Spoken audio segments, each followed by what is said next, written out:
वज़ीर दिफा ख़ारजा आसिफ ने 18वीं तरमीम को ढकोसला करार दिया। कौमी असम्बली में इज़हार ख्याल करते हुए कहा कि इख्तियारात निचली सतह पर मुंतकिल होने के बजाय ज़ाती मफादात के लिए इस्तेमाल हो रहे हैं।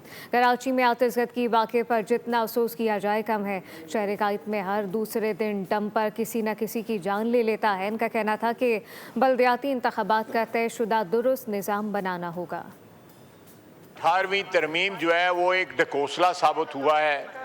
सारे इख्तियारात जो है मुर्तकिज़ हो गए हैं जाके सूबाई दारुल हुकूमतों में। अपने मफादात के लिए अपने इख्तियारात का इस्तेमाल कर रहे हैं आप। एक इफेक्टिव सिस्टम इवॉल्व होना चाहिए कि इन दारुल हुकूमतों से पावर जो है वो डिस्ट्रिक्ट लेवल पे, तहसील लेवल पे, मोहल्ले की लेवल पे और वार्ड्स की लेवल के ऊपर पावर ट्रांसफ़र हो। ये जो वाक़या हुआ है कराची में आतिशज़दगी का, इस पे जितना भी अफसोस किया जाए वो कम है। उससे कबल हर दूसरे दिन जो है डंपर जो है वो जाने लेता है लोग। ये इतना बड़ा शहर हो गया हुआ है कि ये ह्यूमनली पॉसिबल नहीं है कि आप उसको मैनेज कर सकें प्रेजेंट स्ट्रक्चर के अंदर।